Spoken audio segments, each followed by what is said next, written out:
విదేశాల వనితలకు సారెపోసి పంపేది, భారతీయ సంస్కృతిని సగర్వంగా చాటేది, మన జాతీయ జెండాకు సమానంగా నిలిచేది.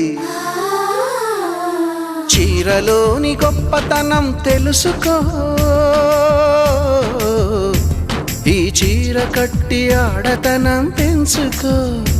సింగారమనే దారంతో చేసింది చీర, ఆనందమనే రంగులనే అద్దింది చీర, మమకారమనే మగ్గంపై నేసింది చీర.